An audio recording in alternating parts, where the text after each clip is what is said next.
I do apologize. I think last time there was a bit of a, the voice wasn't very clear. So the recording was sent across to you, but then also I had some feedback that, the recording wasn't very clear even in when it was sent across separately. So I have yet to record the learning outcome 2 again, which I'm going to do over the weekend, and I'll send over the recording, to all of you again.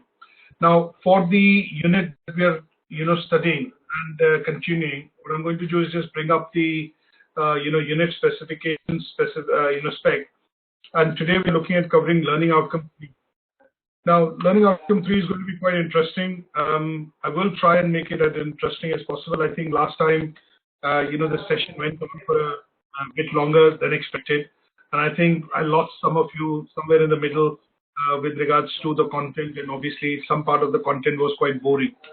So today the idea is a bit of a reorientation in the style of the presentation, and I will try and keep your attention close to what we are looking at studying on learning outcome 3.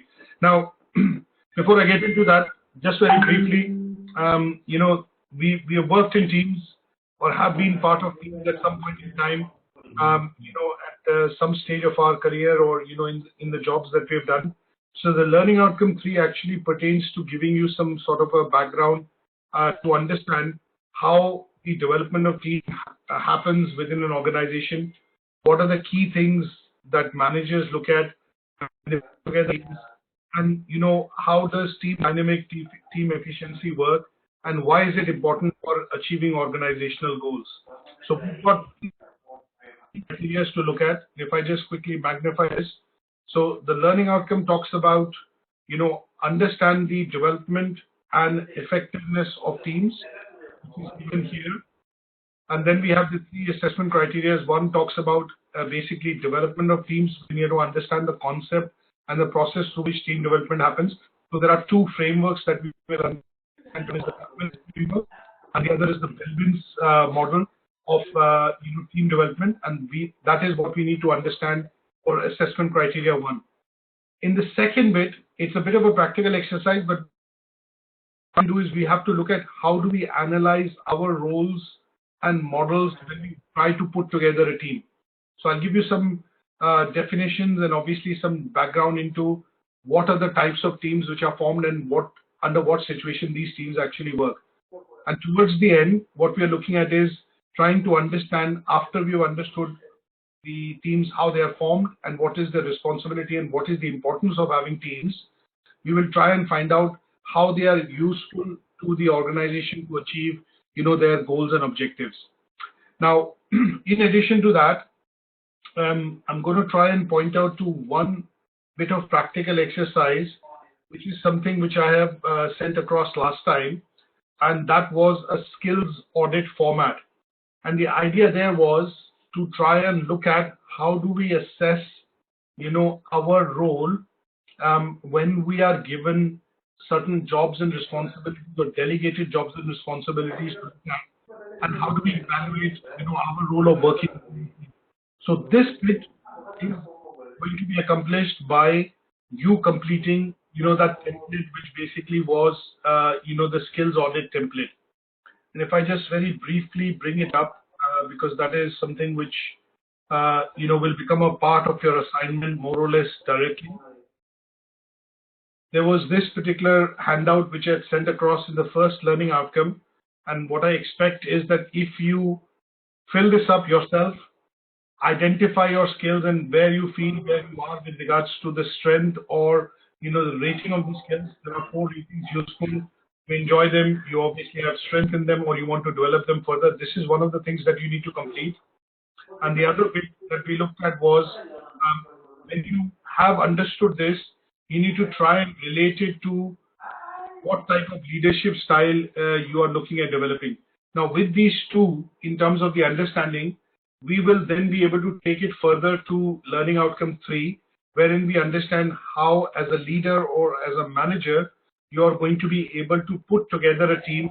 If you are given an opportunity or if you are given a big task, then you have to put together a team and you pick and choose the individuals working within that team to do that role on the basis of the skills they have, how well they gel, or work together, work with each other in terms of, working together.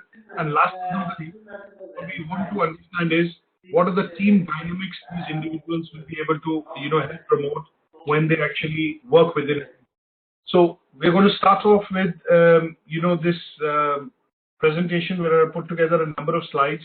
Some of the slides are quite, worded, but the idea would be to try and give you some background so that you do not need to read the frameworks and the models in a bit more detail. And those of you who have looked at Moodle already, for the two learning criteria which are quite important, what I've done is I've put together a small 2-page, 3-page, kind of a summary that we are going to be covering today for the two frameworks or the models that we need to understand if we are to say that we have understood what is team development and how important is team development for organizational goals. So one is going to be the Tuckman's model, and the other is going to be the Bilbin's role. And this is what I've actually uploaded on Moodle, and we are going to be discussing this in the slide today. So let me start without delaying any further. We're going to be getting into learning outcome 3. And the first thing that we want to understand is how do we differentiate between teams and when I say team and when I say a group. Now, it is important that we have a very clear definition of this, because sometimes we use these words interchangeably, but a group is definitely distinct. When you work within a group, your roles and responsibilities are different, but when you work within a team, you're actually owning, or you have ownership of certain responsibility, and you have to deliver a particular task given in order to be able to say that you have contributed successfully to a team. So let's look at the definition of a group according to one of the authors called Shine, and he said any number of people who actually interact with each other and are psychologically aware of one another or perceive themselves to be in a group. That is what we will call a group in literal sense. And another definition, if we look at, would be it's a collection of individuals, and here the members accept a common task but become interdependent in their performance when they interact and also try and complete that work or that task together. Now, this is what is a group. When we come to the team, what we are looking at is that when we look at teams, there is, team also stands for something. Team also stands for together everyone achieves more.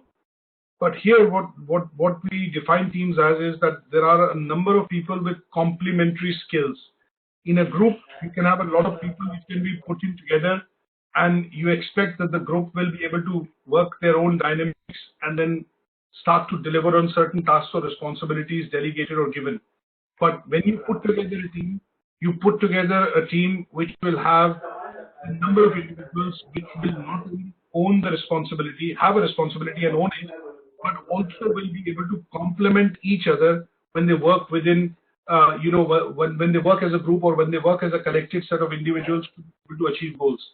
So the key difference between a group and a team would be that in a team you have people with skills which are complementing each other or each other's skills that are required to be able to achieve a particular goal or objective.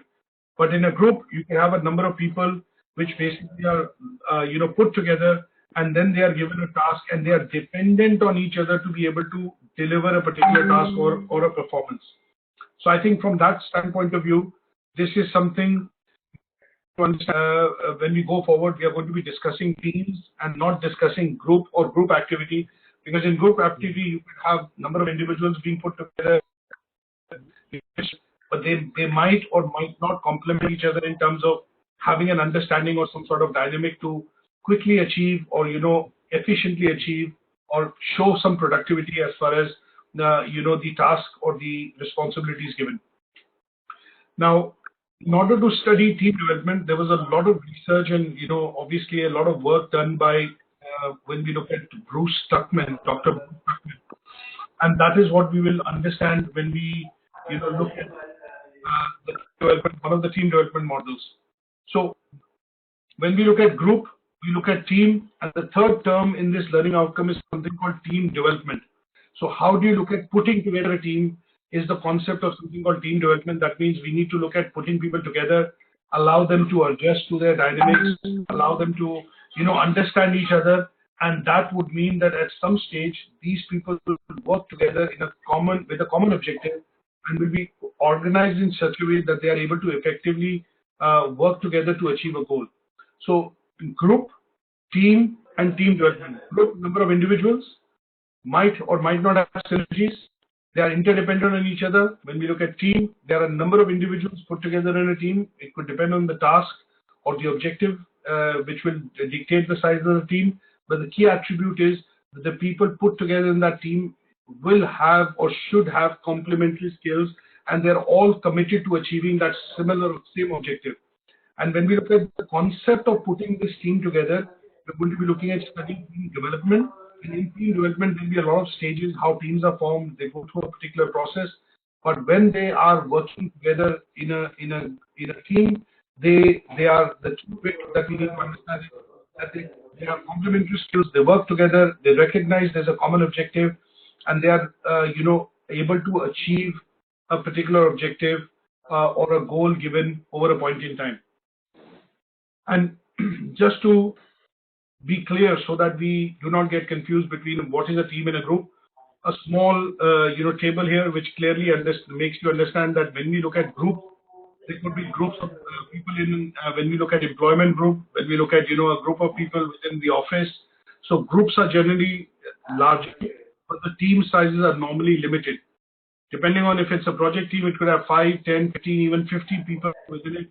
But when you look at teams, they are generally broken down because project managers would want to effectively communicate, achieve, and deliver an objective. So there are smaller teams formed in order to ensure that these teams are achieved in micro, the objectives are broken down into micro objectives, and then the achievement of all the objectives by different teams working together helps achieve the organizational objective.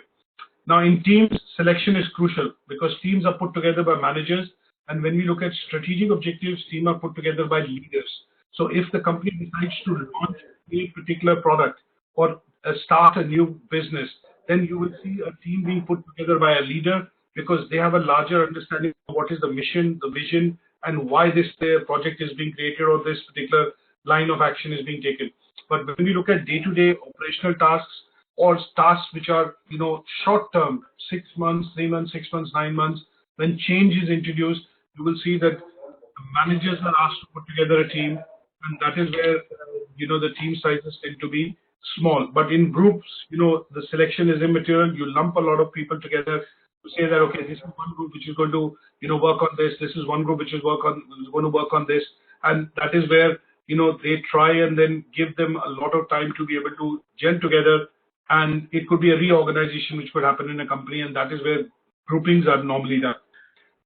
Other things on which we can compare is leadership, perception, style, and spirit. So in a team, you have sometimes, and we'll go to some slides which will say shared or rotating leadership. That means if I am a project manager, I have somebody who's a finance expert, I have somebody who's a bid writer or a bid expert, I have somebody who's a customer relationship expert, and I have somebody, say for example, who's a marketing expert. So the leadership role will actually change depending on what the team at that point is delivering. So initially, when the team is put together, maybe the manager would put in a bit of basics in, brass tacks in, and that basics that will put in would be setting the rules, the goals, the timelines, and the achievement criteria. But once that is done, each and individual activity, when it comes to the forefront, the person in that team actually starts to take the leadership role. So when it comes to launching a product, the marketing guy might take the lead. When it comes to putting a financial plan or a costing plan together, it will be the finance guy who takes the lead. But when it comes to, say, for example, once the product has been launched and you deal with inquiries, the customer relationship team will actually come in the front, or the person leading that particular effort would come in the front. So there are differences, which are between teams and groups, and that is, highlighted here, and some of them I think are quite self-explanatory. Now, if I go into the two frameworks that we need to study today and understand how team development happens, how the formation of team happens. So we will look at one of the models which was introduced, by Bruce Tuckman, and this particular model, in this particular study, he created a model wherein he said, put together a number of people in a particular team, and they are left alone. They go through 4 different stages of working together before they can actually say that the team is working or the people are working together or they're complementing each other in terms of achieving the objectives. Now, the 5th stage was added later on in the late 1970s, and that stage was called a journey stage. So we look at all these stages in a bit in our next few slides. But there are other team formation models which have also been put forward, and there are similarities in these models which were proposed. But the Tuckman's model has similarity, and the reason why this is the most popular model that we understand from a theoretical point of view is when we compare this model with the Tannenbaum and Schmidt's model of continuum. We see that there are similarities of what they did research on and what was put forward by Tuckman.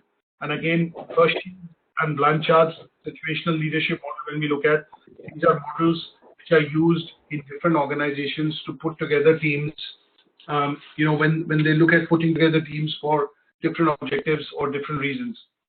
Now, there is the reason why I mentioned this on the slide is that we can look at studying a couple of models, but because these models have similarities in terms of how they looked at crafting different stages and what happens in each stage.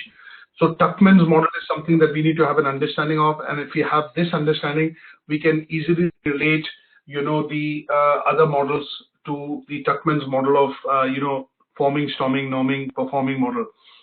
And the only difference that we will see between Tuckman's and the Schmidt's model was that the Tuckman model looks at overall dynamics of how the team is, the individual's behavior, leadership qualities, capabilities, skill set, but the Schmidt's and Tannenbaum's actually only looks at the behavioral aspect of putting together a team.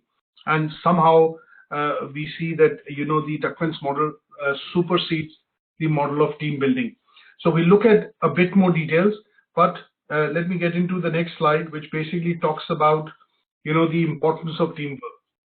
I've put together a few points on the slides, but there are other points that we can discuss, and I think I'll be happy if you put together or put forward a few points. Normally we see, when do you see managers or leaders putting together a team, or when do you see they try and create a team which is able to achieve larger objectives?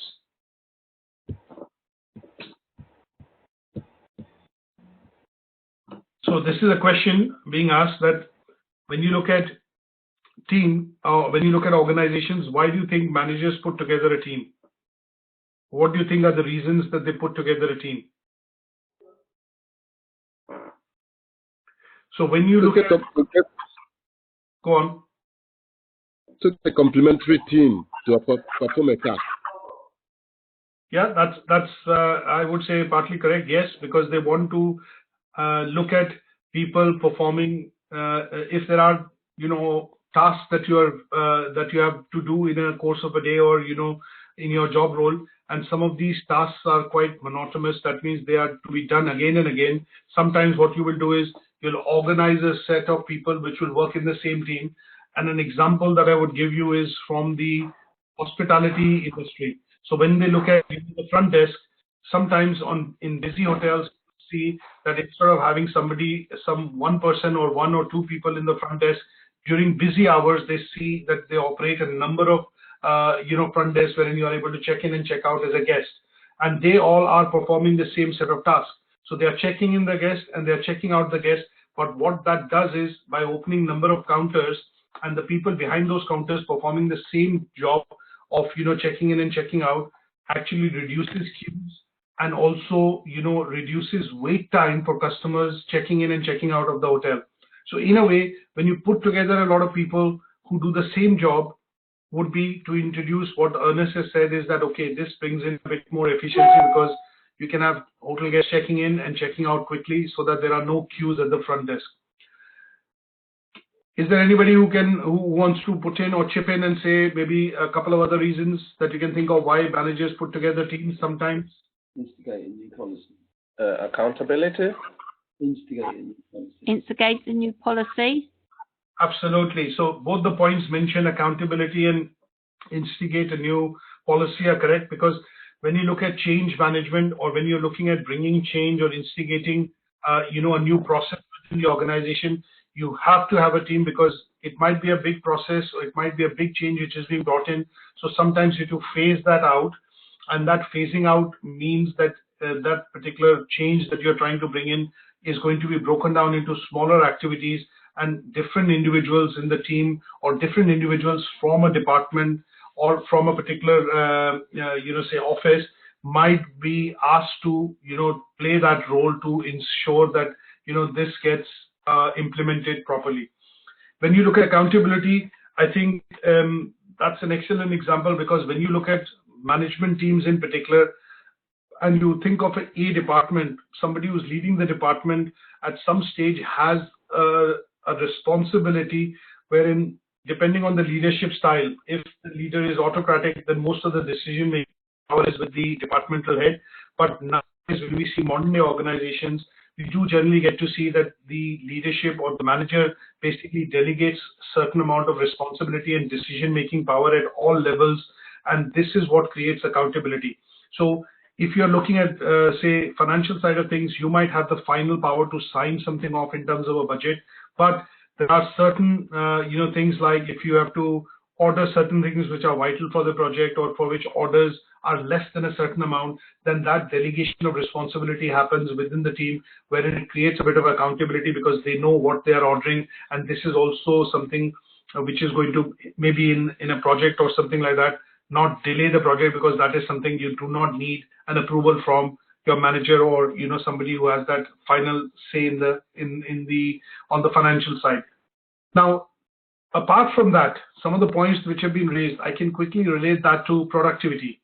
Now, sometimes we do get to hear the term that you have 1 + 1, you have two people who complement each other. Sometimes they work together, they gel well, and they have complementary skill set, which basically strengthens what they bring out or do for the organization, helps improve productivity.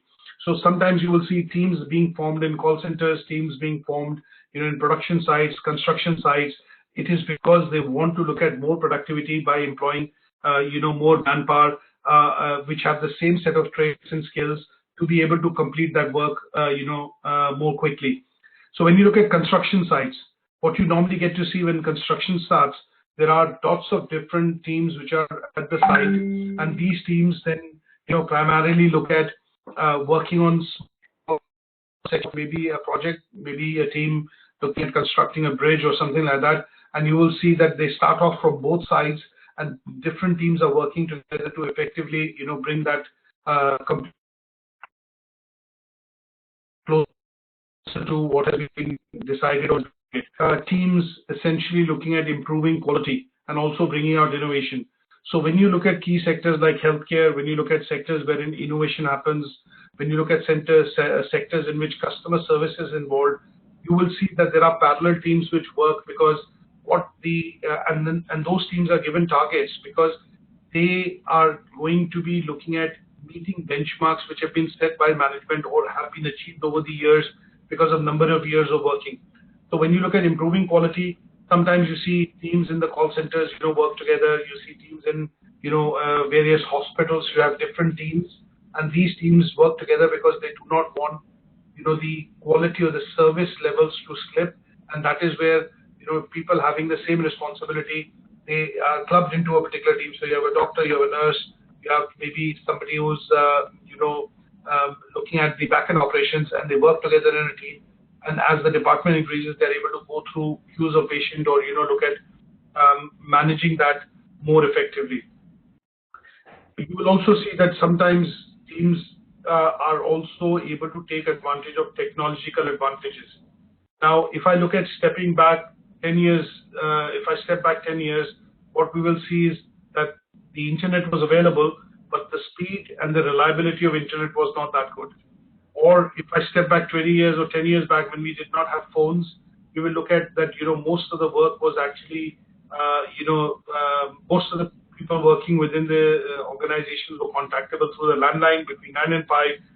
There was no access to mobile phone, but because technology has come in, you have accessibility. That accessibility allows you to access emails, lots of other things because of the technological advantages. These also look at bringing, efficiency or usage of technology, like video conferencing, for example. You look at webinar that we are using today. So we have I have five different people who are on this session today.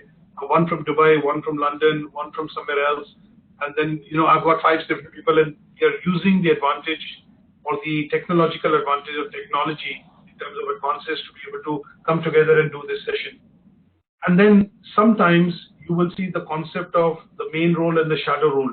So sometimes you will see people or managers put together new recruits in the organizations in a shadow role with a more experienced staff or an employee, because they want the staff or the newly recruited staff to be able to pick up the best practices and kind of shortcut to a certain extent the learning curve which the employee might have. So in order to motivate and also look at training and development, and also to create a bit of commitment that your role is being increased, you are being given now a role wherein you have a certain number of people that you will manage. That becomes a bit of motivational stuff for the person who's going to be training the new recruits. But at the same time, that person also looks at providing the best practices, or obviously sharing the best practices with the subordinates, because that creates the sense of motivation and a sense of commitment. Because sometimes employees or staff, when they join a new role or take up a new role within an organization, they seem lost because they've been left on their own. So in those cases, you will see sometimes team works well because you have somebody who has done this number of times, has the experience, and somebody who hasn't done this then the person who hasn't done this can actually depend on the person who has experience for a number of years to be able to carry him through, and then hasten or kind of fasten up the cycle of the learning in terms of shortening the learning curve. So is covered so far? Is that clear? What we've covered so far, is that clear? Yes. Okay. Now what I'm going to do is looking at the the first task, assessment criteria, which is development of teams. As I mentioned earlier, we're going to be looking at this particular model, which is the team building model called the Tuckman's model. Now, the Tuckman's model, we need to understand, and I put together a few slides. This particular model is a model that we realize or do not realize, but we end up using this model when we try and put together teams, at least from a point of view of those who have worked in the organizations and have managed a team or have supervised a team.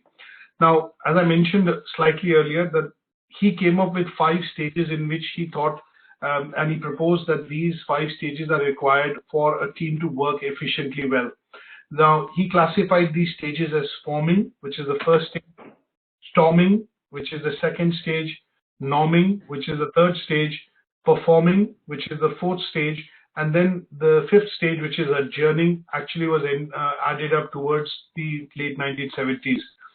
Now, this model is primarily looking at team development from an aspect of understanding, when they put together individuals in a particular team, that what kind of maturity they have, what is the ability they bring or the skill set they bring in terms of working together in a team, and whether the person putting together this team will have, will be able to exercise the control to direct them into a particular direction or provide them guidance to be able to achieve a goal. That's the whole reason of putting the team together.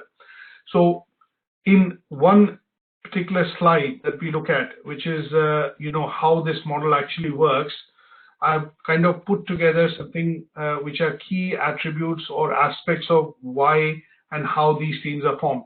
Now, as the words kind of give you a bit of a clue, when you look at forming, that means the team is being put together.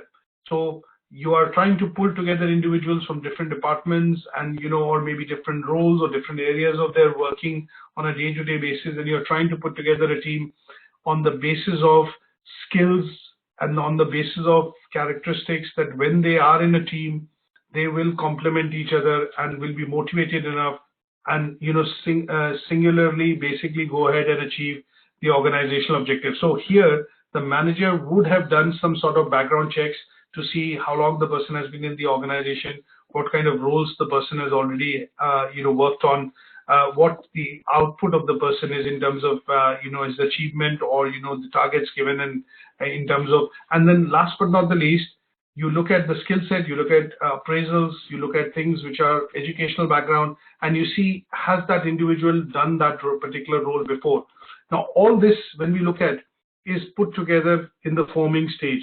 And in the forming stage, Dr. Bruce Tuckman actually proposed that this stage consists of things like, there is a bit of confusion, there is uncertainty, and he defines certain, characteristics or traits which are primarily highlighted here. So he said that when we look at the forming stage, we basically talk about, things which are related to confusion, uncertainty. People have a bit of, question. They have not a lot of question in their mind in terms of why they've been put together in a team, what kind of goals they are going to be given, and are there going to be any rules which are going to be established in terms of working. And this is what we get to see when, I'll give a broad example, like BBC a couple of years back when they decided to move some part of the operations to Greater Manchester.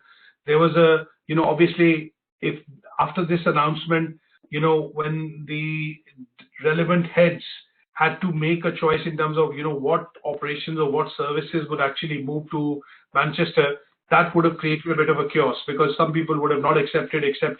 They would have said, no, I won't be going, and they would have gone elsewhere or seeked other employments, things like that. So that stage, when the announcement happened, and then the actual process was actually put into motion, was a stage which was a forming stage.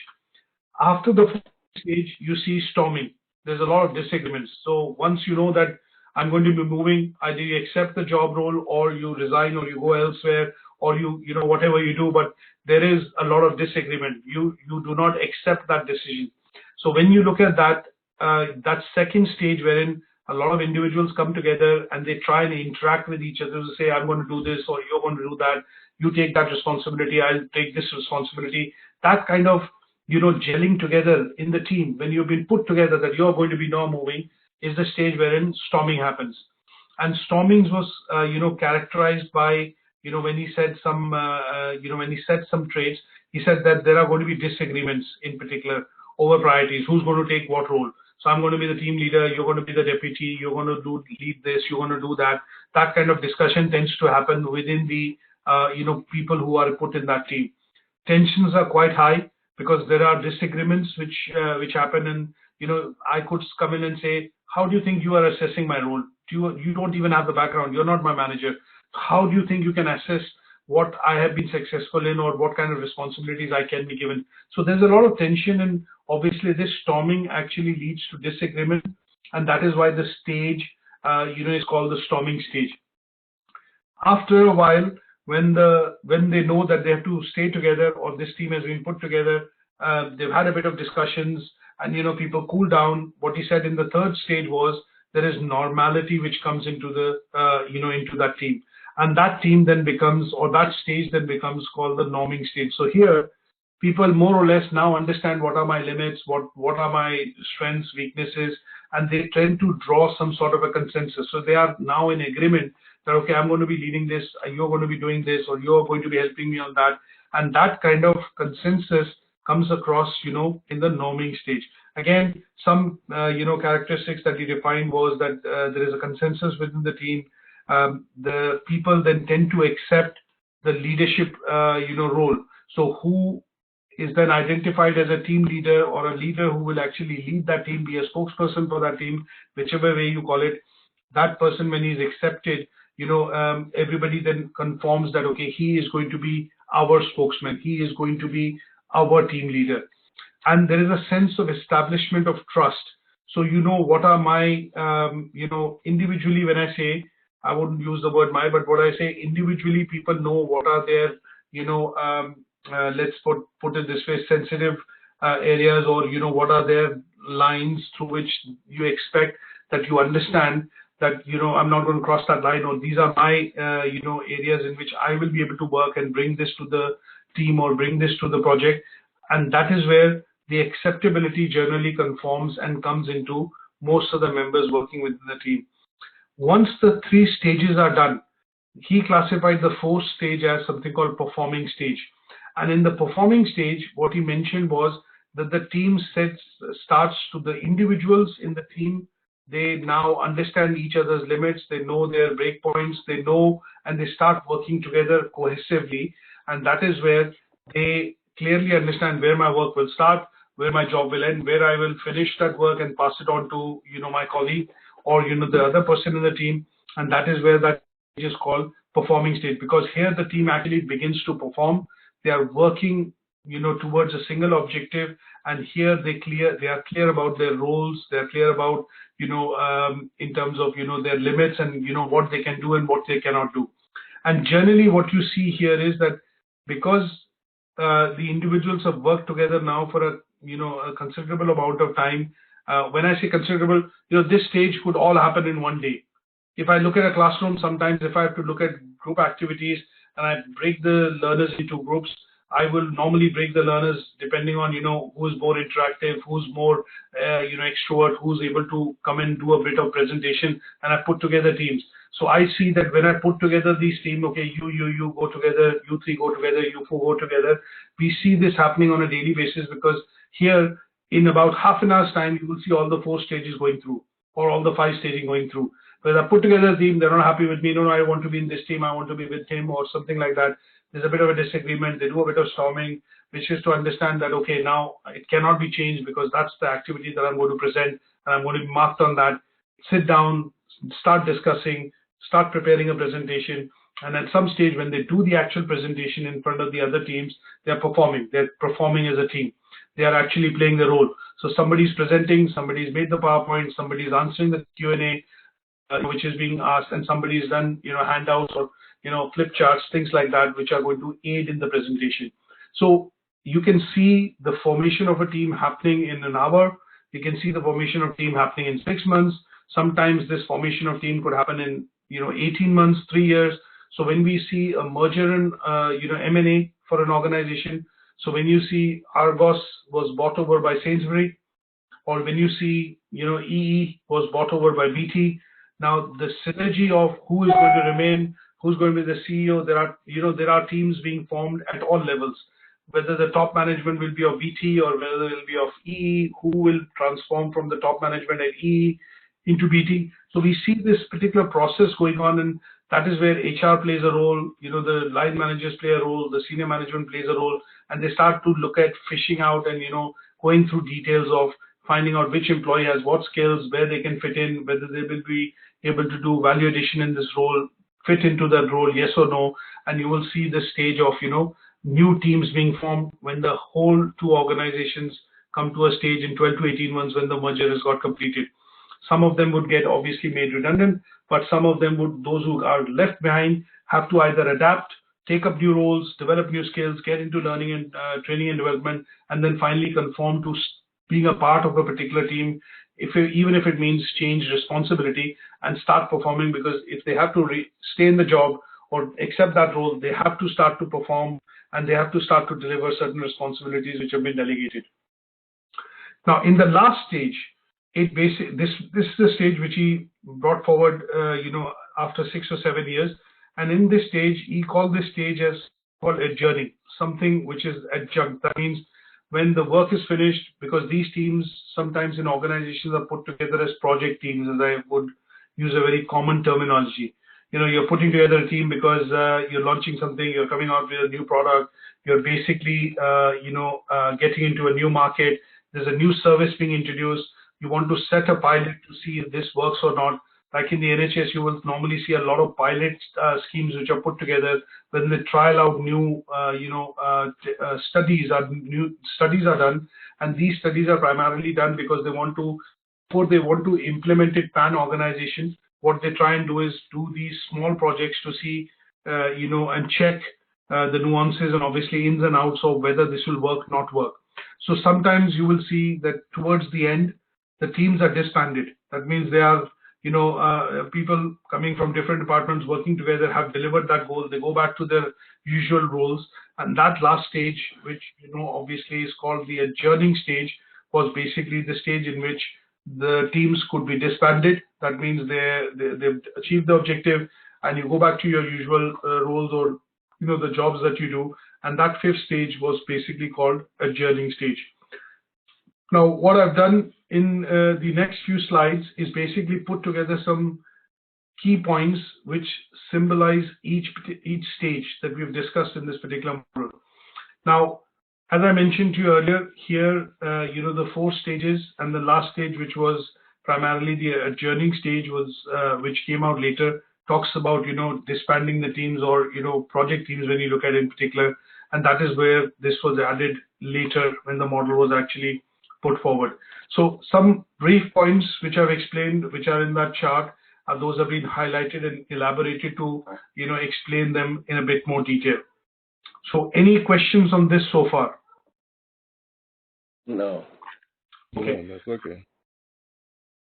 Okay, now let's look at one of the other things that we want to understand in this is sometimes when you look at putting together people in a team, you also need to know what kind of roles they can play, what kind of characteristics they have, what kind of skills they have, what is their background experience.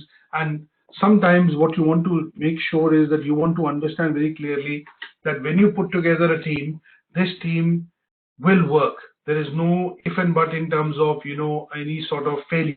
That is where when you look at, there was a bit of work which was done by Belbin. He was Dr. Meredith Belbin, and he came out with a study wherein what he did was he proposed 10 different types of roles which individuals can come together and take up within a particular team when you're doing team building. So he basically took it a step further, and that step further is what we need to understand when we talk about the 9-10 different type of. The reason I say 10 is because sometimes it's classified as 10, but generally all things that we study, there are 9 different types of team roles that he brought forward. And he basically said that if we understand the skills and the previous experience of the people who are being brought together in a particular team, will help predict whether the team achieves positive results, negative results, whether the team is able to achieve the results at all, or the team is going to be not able to achieve any results at all in terms of putting it together.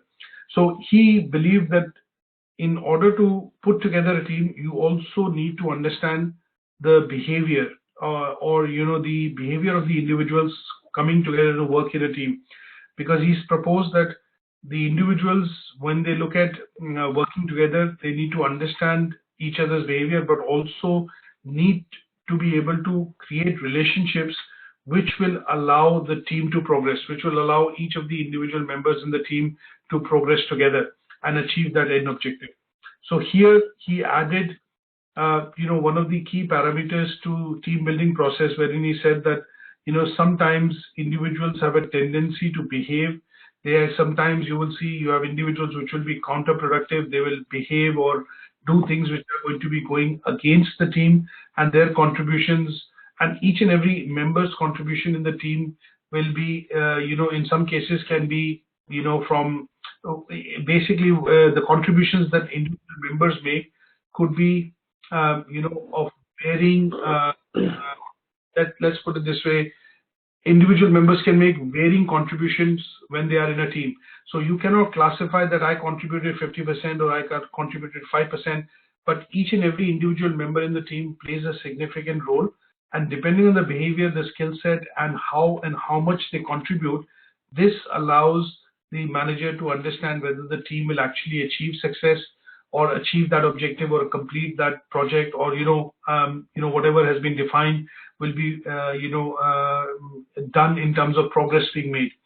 So here he talked about understanding the individual identities and behaviors of individual to see, and that is where what he did was he brought across something called the 9 different types of roles which can be adopted, not adapted by individuals when they work in teams together to achieve any say objective or any particular goal which has been set.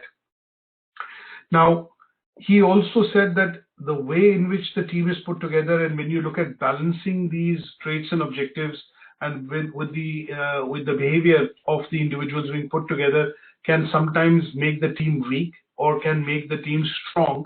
And generally, or depending on the situation, say for example, if you're putting together a team working within an advertising agency, or a creative agency, here the idea would be that you're trying to put together or pool together people coming in from different departments within the business. But here you're trying to pool together creative talent, people who are going to be able to come up with ideas.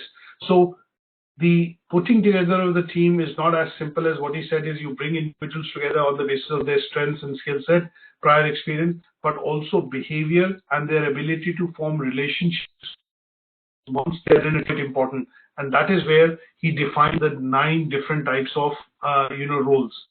So what I've done in the next few slides is we'll go through these a bit more detail.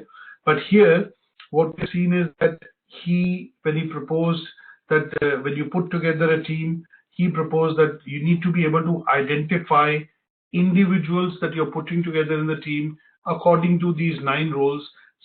Sometimes you might not have 9 individuals in a team, but basically if you know the person's skill set, experience, background, and what kind of behavior that person might exhibit when they are collectively working in a team, would allow you to pull them or pin, not basically pull them together from different areas, but pin them down with a particular role in that team, which is important for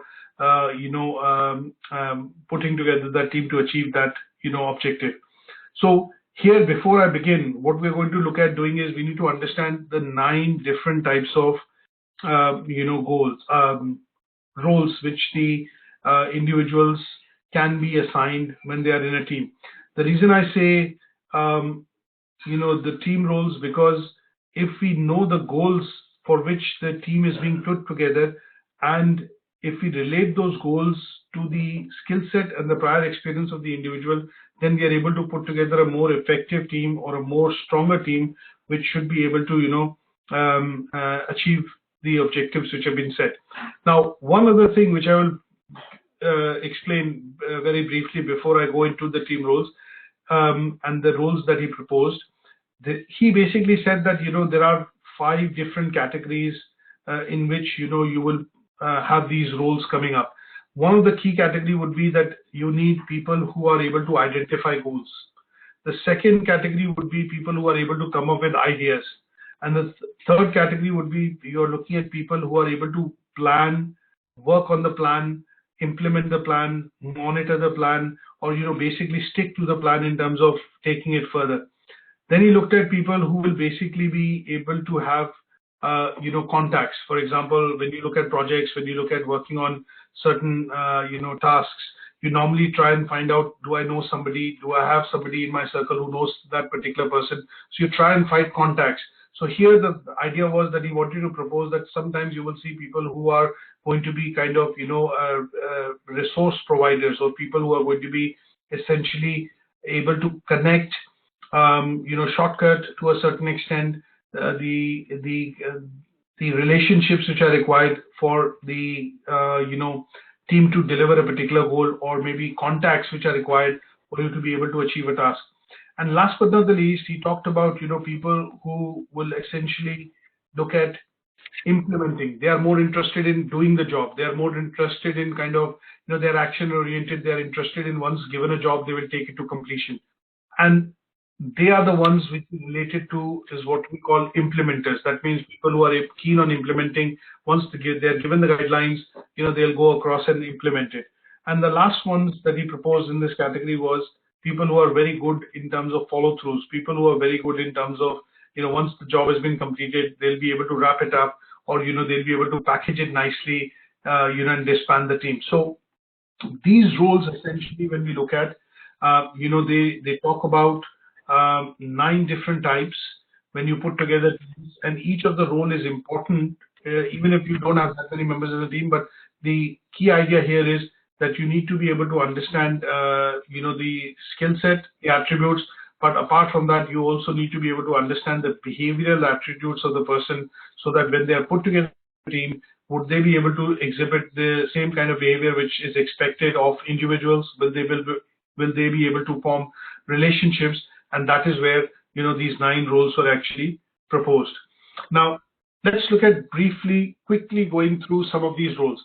The first role was the planter role, and in this role, what he talked about was that people who are in the planter role essentially, tend to have team role contribution, abilities. They are creative, imaginative, unorthodox, and they are also able to solve difficult problems. Now, these are the people he said would generate new proposals. They are the ones which are required at the initial stage of starting a project or initial stage of starting a particular task, and that is what they tend to be good at. And these people are, when you put together people in a team for a particular objective, you will need to have people who understand and make this contribution to be able to start a particular project or start a particular, say an objective project, essentially to achieve an objective. The second type of role they talked about was the resource investigator. And he basically, in this case, identified certain attributes like his contribution in the team. The person who's going to be named or nicknamed as the resource investigator would be the person who's extrovert, enthusiastic. He or she is going to be quite communicative. They will look at exploring opportunities, and they will be good at developing contacts in terms of, building relationships within the team and outside the team to be able to get the work done.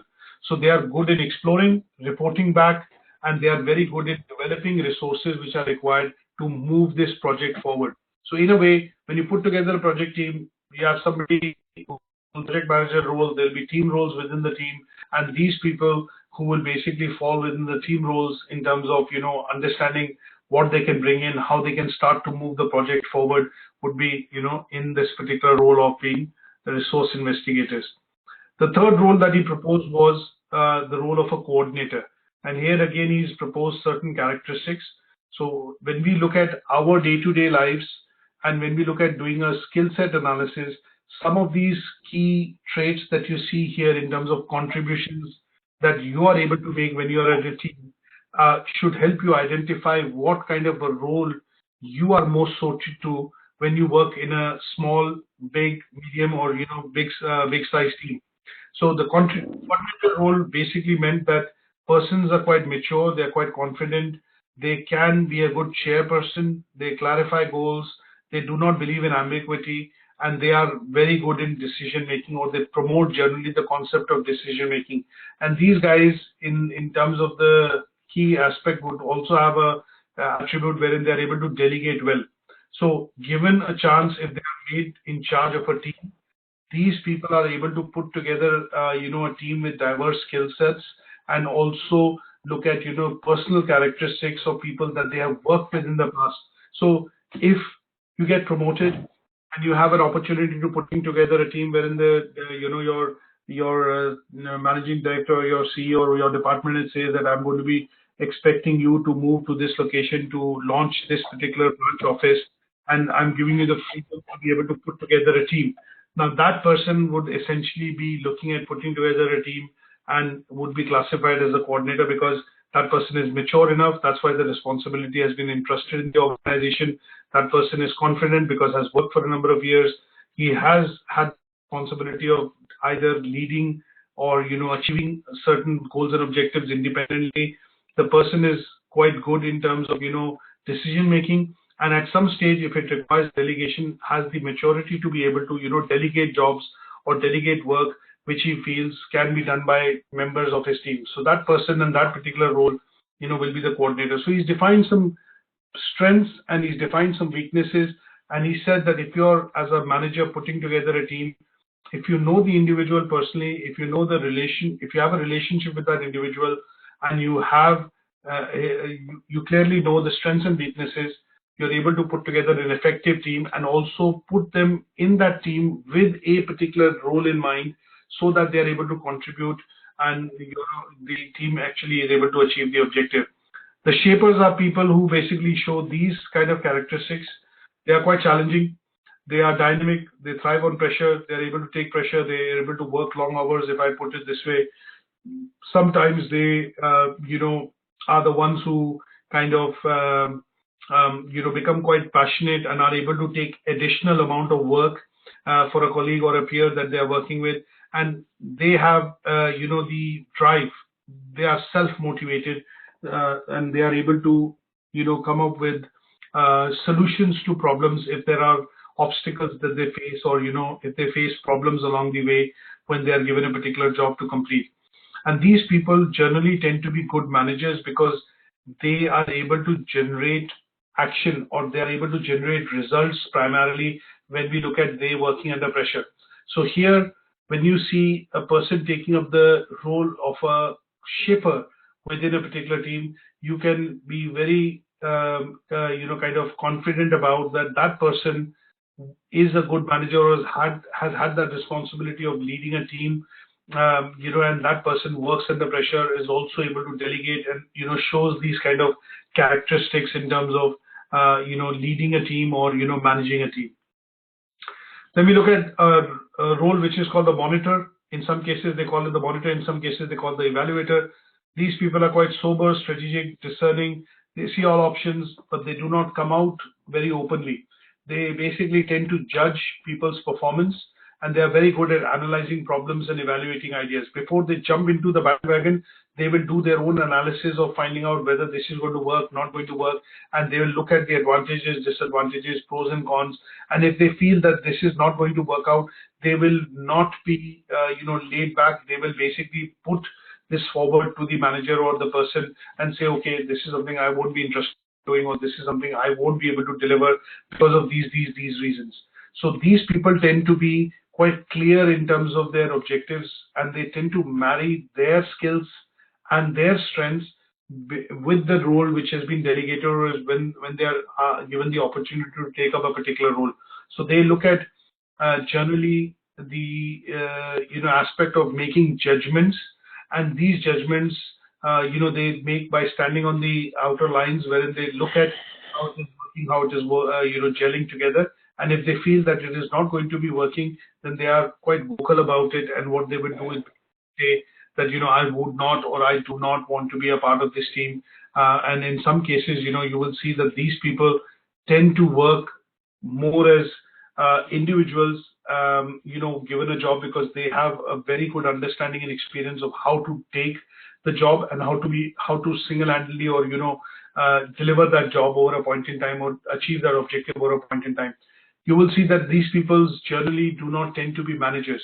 They tend to be people who are, let's put it this way, they have significant responsibility, but they tend to work alone because of the nature of the job which involves. People that you will see primarily in the finance area, people that sometimes you see who are in the quality area, or people that you see who work within the technical side of operations, accountants, for example, they have to be quite clinical.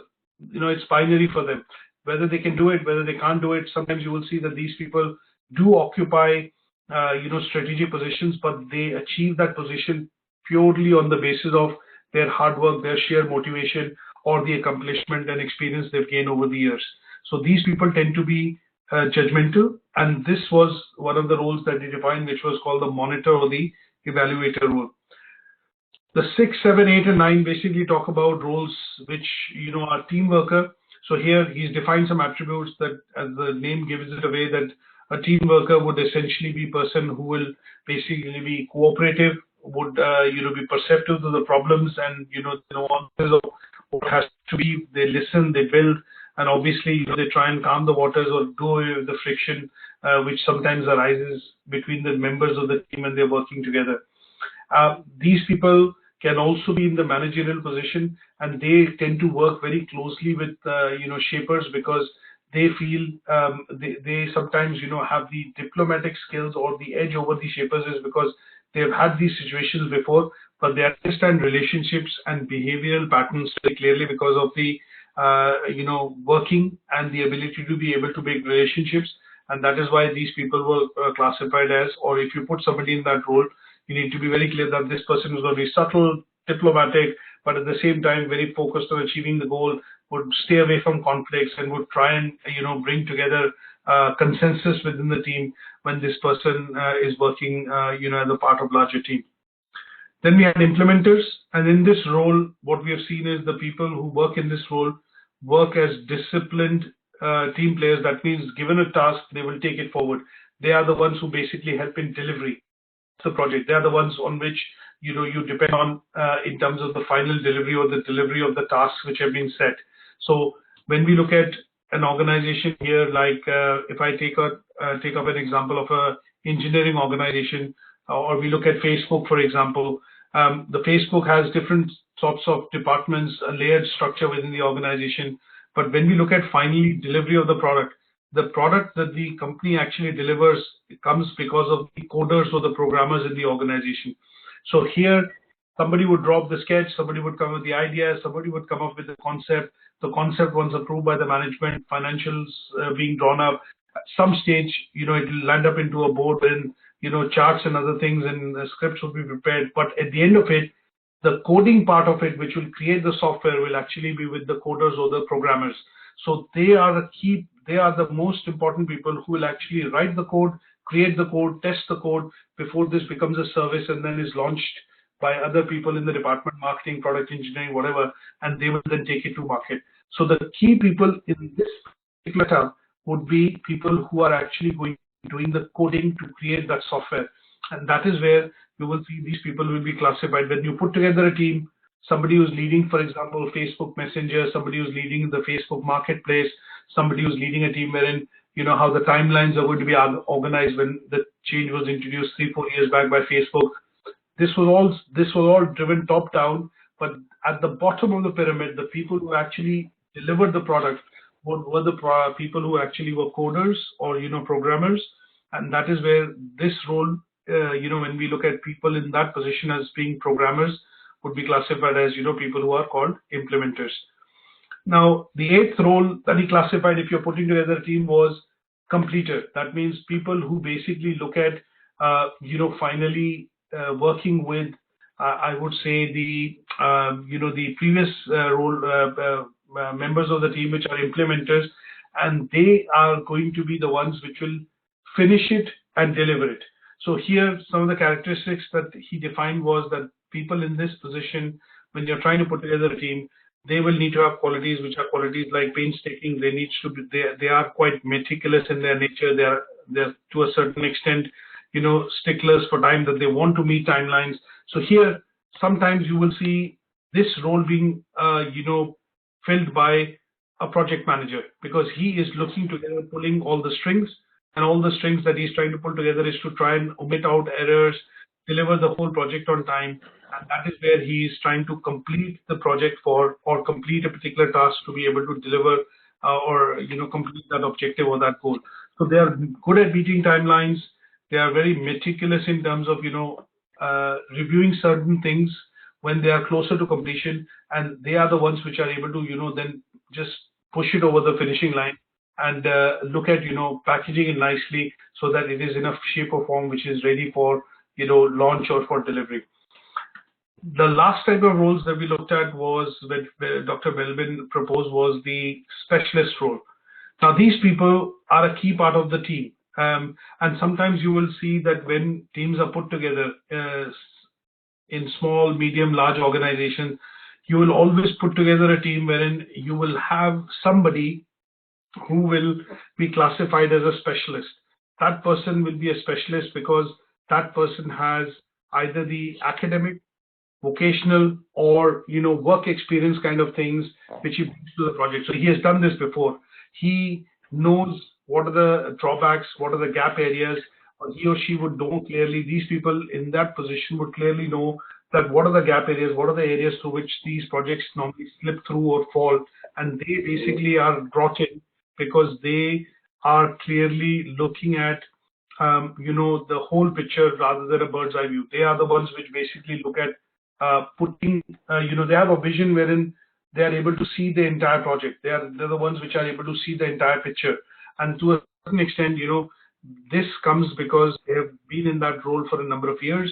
They are considered, as the word gives away, specialists. That means they have a number of years of experience in that area, and because of this, they are the ones which basically are put together in the team so that the objectives, the timelines, and obviously the desirability in terms of what were the core objectives when the project was started or when the task was given is actually achieved. So people within this role, tend to have a number of years of experience. They have a expertise in the field in which they work, and they tend to be people who have a lot of knowledge and this knowledge would come across from because of the qualification, which could be because of the skills they've inherited over the years, because of work experience or similar projects that they've been a part of. And at some stage, they tend to be, if I relate this, they tend to be the person who tend to be the executive sponsor of the project. That means somebody who has the ins and outs of the entire project, but will not be involved in the nitty-gritty of delivering that project. So in large organizations, when you look at change management, when the change is being brought out, sometimes or being implemented, you will normally see there's an executive sponsor or a sponsor person who basically takes ownership of bringing this change in the organization. He or she actually will set the timeline, the guidelines of the project briefly, let's put it this way, overarching guidelines of the project, and they clearly know how the team needs to work to be able to deliver, this particular change which needs to be brought in. An example that I would give here, again, going back to IT, the reason I would say IT is when you look at, changes in the organizational IT infrastructure. So then you look at last change, which most organizations did was from Windows 7 to Windows 10. Now, here, the team, the project which has to be supervised, they are very clear that they're going to move over because the support of the previous Windows version would lapse. There will be legacy, machines or other kind of hardware which will be there in the organization. But when you look at that, what you tend to see is that they are trying to move the whole organization into a new direction wherein they have to take up the uptake of the new operating system or the new platform, which is Windows 10. And that would be somebody who gets into that role will clearly understand how this migration is to happen, which department they need to start, how much will it cost, which are the key people which will be involved first, who are going to be the influencers, which will basically create a good word of mouth. And those are the ones which are moved on to the new platform because they are enthusiastic, passionate, keen to adopt the new technology. And those then spread the positive word of mouth within the organization to basically move this change forward. You look at the same set of things which happen within the NHS or the National Health Service. Sometimes when these changes are being brought, they are being done as pilots, and you have specialized teams which work on those pilots. Now, once the pilots to become successful, you will see members of that team being disbanded, sent across to different locations to be able to then start putting together a team to implement that change in that side of the organization. And they are indispensable in this role as a part of a larger team because they have the experience, they have the knowledge, and they have been in that position before. So they are able to take a full view of how this will pan out. And that is why they are called, obviously specialists as far as the role is concerned. Is that okay? Is that understood? That's clear, yes. Now, okay, any questions on this so far? No. Okay, I'll move forward. Now, very briefly, this chart basically shows Belbin's model in action. So it says that, when you look at understanding behaviors of individuals, their skill set, what makes them tick. You clearly have their, background in terms of experience, skill set, the strengths and weaknesses. You're able to put together a team, starting with role expectations. You have informal and self-established goals. You have formal expectations, which are required by the executive team when you put together or give a responsibility to the person. Then you look at expected patterns of the behavior.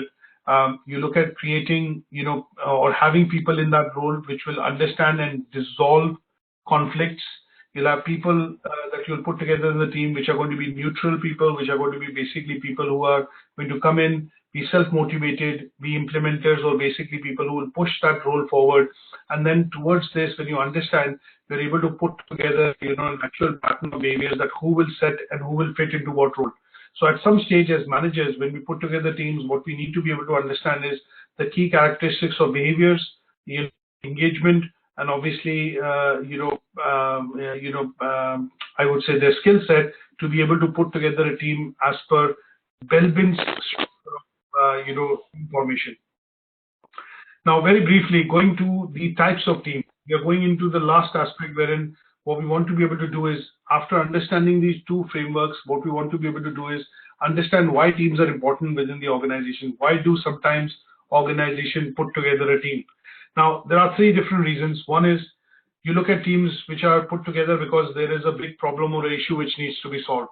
So sometimes you will put together employees or group of employees in a particular team because you're looking at solving problems.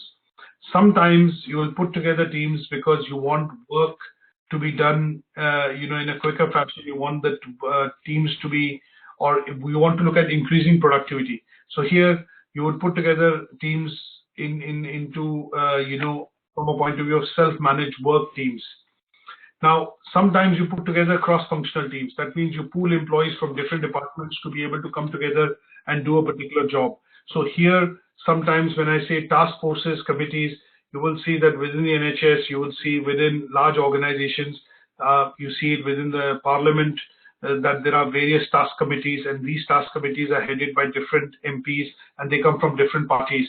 And their idea is to basically act as, a bit of a dipstick check to ensure that the roles and responsibility being delivered by the government, or the person involved in that responsibility are, they are the ones which basically question from a Parliament point of view. When I look at the organizations, you put together committees which could be quality, you put together committees which could be reviewing performance, which could be looking at benchmarks, competitor activity, and you need to put them together because you need to pool resources from different areas of the business which have different strengths, different capabilities, and they have worked in different areas to be able to come together to accomplish a particular project or a task. So you will see sometimes cross-functional teams are also put together to achieve organizational objectives. Last but not the least, you will see virtual teams. Now, this is something that we get to see in a lot of millennial organizations today. We do get to see when we talk about flexibility in terms of working. So you can work from home. You see companies allowing or taking up regional offices wherein you go into a particular service office wherein you can work and you have access to IT equipment. But as long as you're able to deliver on the objectives, you're connected maybe through VPN or other technologies which companies today use. And the idea is to create virtual teams because you want to pool the best talent to be able to come together to deliver a particular project. And the example that I would do is I will fall back onto Facebook again because I've used it during this session. When we see that when in Facebook on a particular project, when teams are put together, they have to be virtual teams because you can't find maybe 2,000 programmers in the US or maybe 600 programmers in the UK. And what they have to look at is the HR has the responsibility of actually pooling together people from different areas of the world in terms of resources, and they are then put together to work in different small parts of a larger big project. So somebody will code, somebody will test, somebody will deploy, somebody will deliver, somebody will look at transition, and that is where the use of virtual team comes in. And here you are dependent on technology for these teams to be able to work together. So physically you might not be in the same room, but you are working together with the use of technology because you have access to most of the resources, or you're able to pool in most of the resources using technology. Last but not the least, I would say, if I have to summarize and we have to kind of bring this session to a close, we need to have a common understanding in terms of of why team is important, why team development is important. Why do you think organization puts individuals, employees, staff at some stage into teams? And this is where we go, understanding why team building is important, why team development is important. So here, when we look at managers making effective use of staff, they have to put together people in teams or small groups. The reason I use the word groups here is because when we put together people to be able to do monotonous tasks, so when you look at engineering, production, when you look at retailing, you look at front-end jobs, you will see that people are put together in groups that can you double up, can you go onto the till, can you jump onto the till, can you jump onto the front desk to clear that queue, because they see, and manager clearly knows that this person, if I ask him to jump onto that till, or if I ask him to hang on to that telephone call, he or she has the skill set to be able to take that job or responsibility and bring it to a completion. So they look at also at a certain stage putting together a team, because we need to see most organizations, when we look at concepts of efficiency, productivity, performance, work being done on timelines, we see that teams are important, because sometimes individuals make their own contribution, but at some stage, each of their individual contributions leads to, a combined objective being achieved. And that is where if an organization needs to scale up, needs to deliver on time, or maybe improve certain things, they have to put people into teams, and people in the teams could perform same function, could have the same characteristics, same skill set, but sometimes when you put together cross-functional teams, you're putting it together because you have different objectives, and you're trying to pool in resources with different strengths and capabilities to be able to accomplish a new or a challenging task. Now, last but not the least, if I look at when teams are put together today, it is understood that when people work within teams, they clearly understand that when you put together a team, managers clearly understand certain requirements of putting people into a team. The idea is not to put them together or not to muddle them together into one group because there is a big task or a job needs to be achieved or completed. But you need to look at the reasons of why and how this team can be put together, which can together look at accomplishing the goal which has been set by a manager, by an organization, by a department head, by the board. When you talk about levels, so this is where I think what I would do is basically bring this session to an end. And here, in this session, what we've been able to do and cover today is develop a bit of an understanding in terms of what are teams, what are groups, what are the difference between team and groups, what is the process of team development, and to understand the process of team development, we've looked at two frameworks, and then why are teams important, or why are individuals put together in teams to be able to achieve objectives when we see them working within organizations, businesses, or setups. Is that okay? Yeah, that's fine. Yes. Any questions on the session today? No, it's well understood. Right. Okay. Let me quickly go to. So Ernest, thanks for saying that. Joseph, can I just check with you? Any questions at your end? Not at this stage, no. Okay. Christina, if I can come to you, any questions at your end?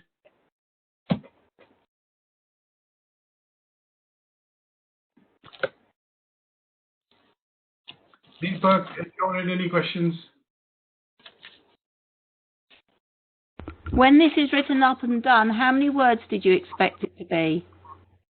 In terms of looking at the assignment brief, that is something that I'm coming to next. I think what we're looking at is let me just pull out quickly the assignment brief.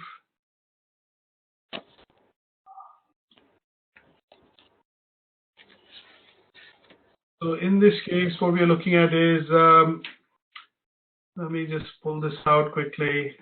Sorry. No worries, it's okay. 1 second. Is it on Moodle? It is on Moodle, yes. It is on Moodle. If I go into Moodle,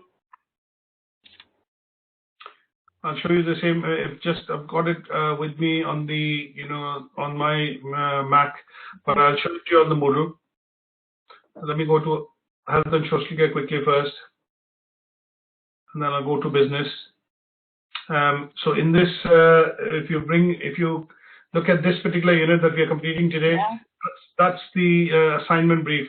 All the assignment briefs on Moodle will always end with the word SA, because this is an assignment given by the awarding organization. So 6.14 SA, that's the document that I've opened here. And if I go and quickly show this on the business side, just 1 second. This is the common unit. So on the business side, you will see the Unit 1 assignment brief. And if I go to level 7, again on the business side, for Ernest, and when I look at your unit, which is basically looking at strategic management, and that is where you will see Unit 2 assignment brief. So on strategic management. If that's okay, Ernest, I'll come to you slightly later because I will have to explain this to you separately when you do the assignment. But let me just quickly wrap it up with level 6 healthcare and business students first, if that's okay with you. Thank you. Okay, that's okay. Right. So in the in this particular unit, there are two ways of looking at doing the assignment. The reason I would say that is, give me 1 second. I'm going to try and pull out one more document. I'm going to try and place it side by side. And this is just to give a bit of an understanding in terms of how you need to address this. Now, if you see, there are two documents that you will find on Moodle always. The first document that we always have on the Moodle when you look at a particular unit is the unit specification brief, and that is a PDF document. So it will say 6.14 leadership and management, and this is a unit specification. The second document that you will find, which will end with SA or an assignment brief, will be the assignment brief that you have to attempt because that has been given by the awarding organization. Now, because most of you have work experience and you are working within a particular organization, it is that you are looking at two lines of approach during the assignment, and I'll very briefly explain that. Now, for learners who have no experience and are still doing this qualification, sometimes you put a bit of a context or a background to start doing the tasks. So when you look at the Word document, what most Word documents would do is, or the assignment brief documents would essentially do is, they will give you a bit of a scenario to assume that you have been appointed as a manager to manage a small team in a large global or a corporate organization. As you're new to this role, you've been allocated a mentor, and then you are asked to do that task. So in each task, they will give you a bit of a scenario or a background for you to assume, and with that assumption, what you will do is you will start attempting the task. Now, for those of you who are quite experienced, have their own businesses or have worked in a lot of companies before, what you can also do is you can pick up the unit specification sheet and just straight away start doing the task, because you can bring across something into the assignment in terms of an application when I talk by using your own example. So you don't need to assume a particular organization or a particular scenario, because you're well versed with the experience of introducing something of your own. And let me quickly show and say something here. So when you look at doing any task, so one part is theory, the second is always application, and the third part is an example. Now, what do I mean by that? If I just make it slightly bold so that you can see. So basically, if I look at accomplishing the first task here, which is analyze the concept of leadership and management. Now, if I delete and just for a minute, forget this word, which is analyze. If I just for a minute don't read this word, analyze, here what it will tend to do is, it is basically asking you to, talk about the concepts of leadership and management. Now, what is it asking me to do? I can understand it is saying concept of leadership and management. Does it want me to, describe it, explain it, demonstrate it, talk about it, analyze it, evaluate it? You don't know what the action verb is. So if you delete the action verb in the task, you have no way of understanding what the task is asking you to do. So first and foremost thing that I would ask everyone to pay attention on when you do the assignment is to look at the command verb. Now, in any assignment that you look at and any number of units that you're studying with us, there are only 16 different command verbs that are given, in any qualification, and they tend to be in this particular order. And the reason I would also say this here very briefly would be, they will tend to be explain, describe, or talk about. They would be here things like analyze, analysis, compare, contrast. And in the distinction category, wherein it is really going to challenge you and ask you to use your research and your wits to be able to do the task, it will talk about things like evaluate, critically, analyze, and each of these words have certain meanings. So the definition of these words, when you look at in any of your courses, there is a document that I've put together which are called Command Verbs Explained. And that's this document that I'm opening up on Moodle. You will find it in the initial section of the course. And what we've done is, across qualifications that we deliver, what we've done is we've compiled our own list. And what we've done is we've given you dictionary definitions of what is allowed or what is actually asked for when you see this word. So when I say analyze, it is asking me to break an issue into constituent parts. It is asking me to look into depth by providing supporting arguments and evidence either for or against, and then relate it to each other. So if I go back now onto the task, which is the first task being asked for, which says analyze concepts of leadership and management, that means I'm going to follow this routine. I'm going to write theory. Now, as you know, there are lots of theories of leadership and management. We have discussed about 5 or 6, and we've grouped them in 4 groups. But if I look at individually, there are more than 16 theories.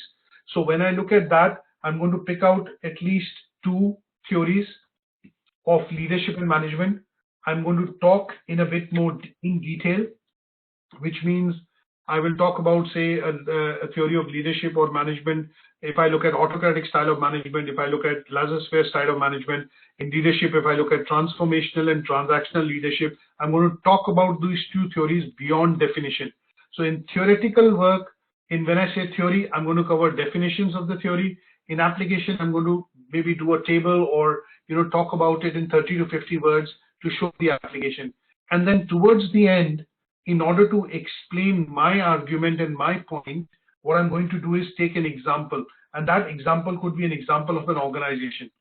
So with learners who have experienced knowledge and have worked in various companies, they will be able to bring the organization in because the scenario is not required, and you can bring your own example of the organization where you work.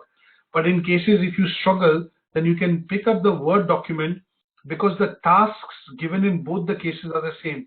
If I see it is 1.1, and here also it says analysis of the concept of leadership and management. So it is AC 1.1. It's exactly the same.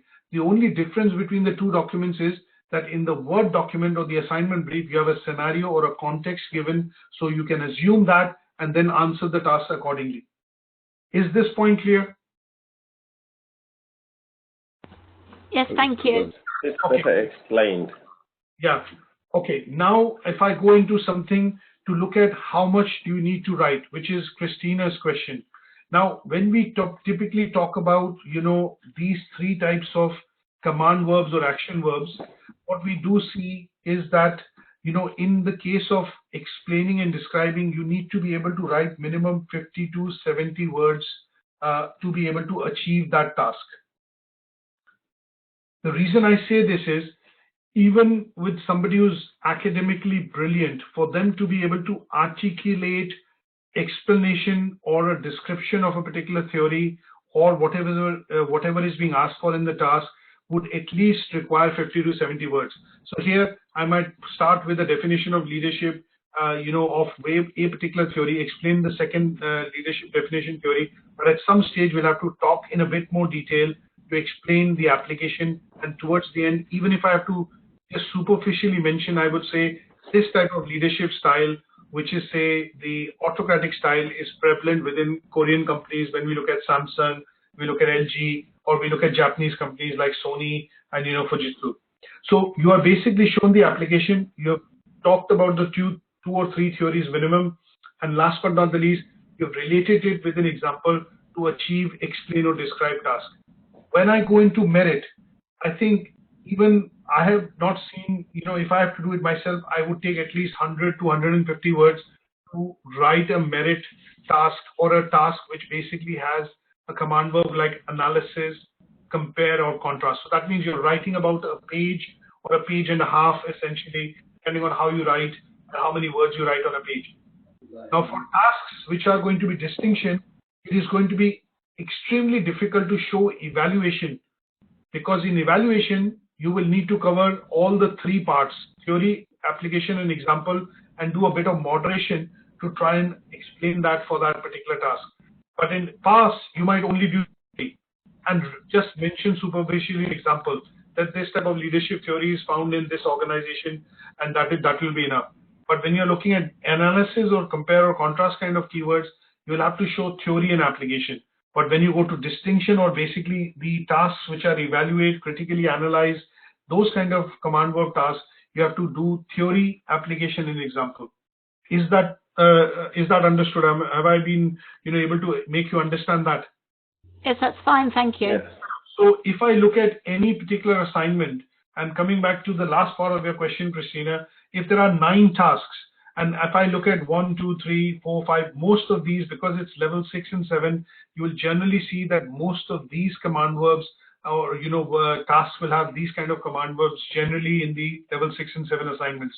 So if I look at about 9 tasks in this unit, you're roughly looking at about, I would say, give or take 2,500 to 3,500 words minimum. Thank you. Is that okay? That's fine. Thank you.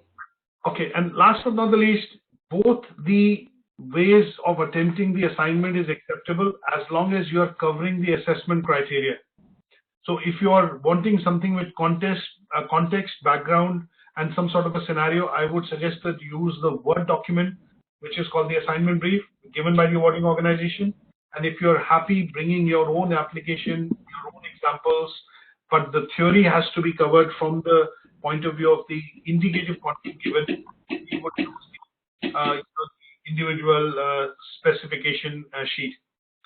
Now, one last tip before I, if there are no more questions, one other thing which I like to emphasize. One more question. Go ahead. I was just wondering about the material, most of the material, and Yes. the secondary referencing kind of Yes. thing. Mm-hmm. Because that's where I seem to, it kind of throws me off a little bit. So what material are we using most especially for the assignment? Is it part of the slides that you're giving us, or is it a guide for us to go and find the material in books and any other place? Okay. Good question. So let me briefly explain. Good question. So first things that you're going to look at is when you look at logging into the portal, what we have done is we've given you, I'm just going to do short forms, PowerPoint presentation. We've given you handouts, and we have given you at least one ebook, for that particular unit. Now, when we do the assignment, what we are going to do, if I am in your shoes and I'm going to do the assignments, the first thing that I normally do is if I'm going to refer to theoretical framework and other things, I'm going to be looking at referring to books. And we have provided at least one book which covers that topic in a great detail. The second thing that I would look at is I would look at maybe obviously journals, and if not journals, maybe website and our handouts that we have given. So when you start to put together an assignment, the way I would ask you to do is if you open up a Word document, write the first task down from the assignment brief. You start with the definition of that concept which has been asked for, and you can take out data from the PowerPoint presentation, from the ebook, and from the handouts that we provided. And if you're, obviously using them as it is, that means you're copying them as it is, then what you have to do, you have to paraphrase them so that you write it in your own words, and it is not amounting to similarity or plagiarism. And then when you write them according to your own words, what you'll have to do is reference them. And for referencing, we have to use Harvard referencing system. And Harvard referencing system basically, is nothing but author date style system. That means if I pick up a definition of leadership, in most of the slides that you will see, I've done referencing towards the end, which is the end slide. And those references are being done because I'm not creating the material. I'm actually picking that material up from the books, from the journals, and from the handouts or from the websites and bringing them into our presentation. But that has been paraphrased or that has been appropriately referenced to ensure that due credit is given to the author or the person who has actually written about it, talked about it, or spoken about it.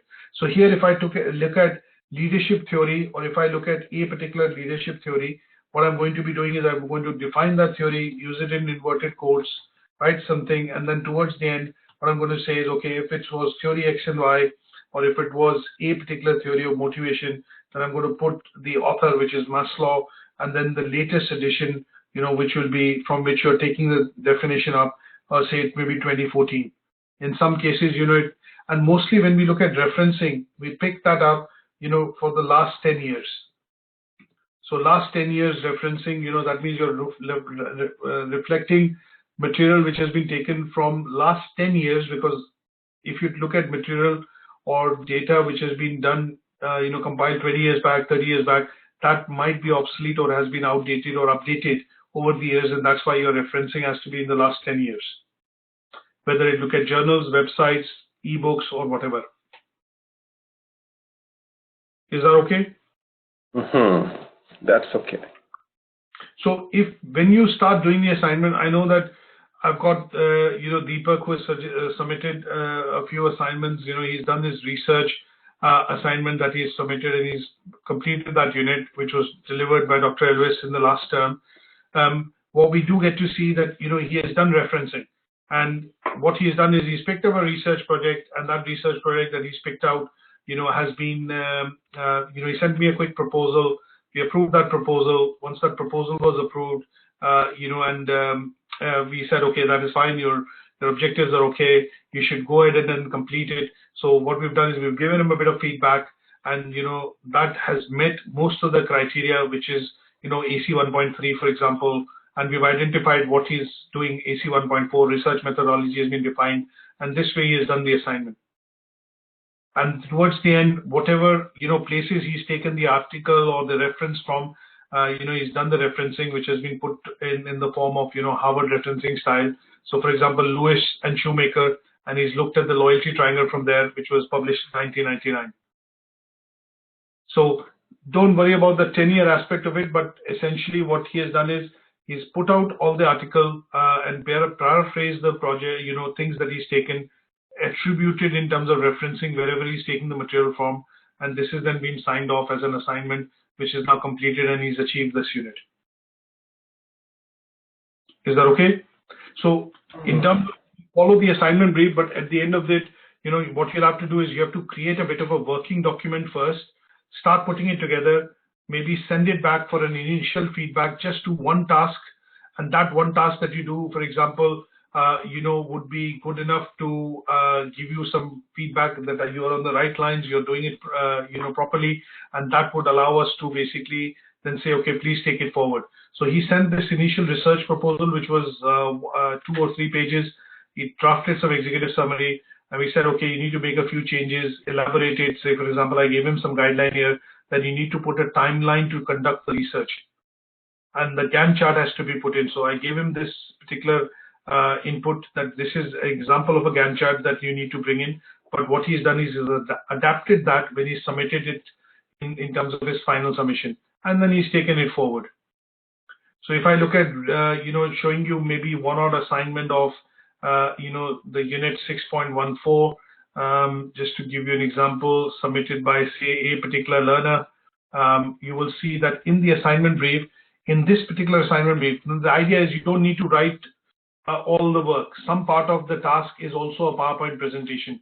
So the task 4, there are 3 tasks in it, but this task asks you to make a presentation which is useful in discussions, with reference to team development. So just to give you an idea, task 3, the learners actually submitted a few slides which basically define, how is the LO that we've covered today actually is covered here. So what kind of, team forward, what are the types of teams, and leadership types, and that is given in this particular last presentation. And this reduces a bit of your written work because you're able to accomplish this in a presentation as against a write-up in terms of a Word document. Is that okay?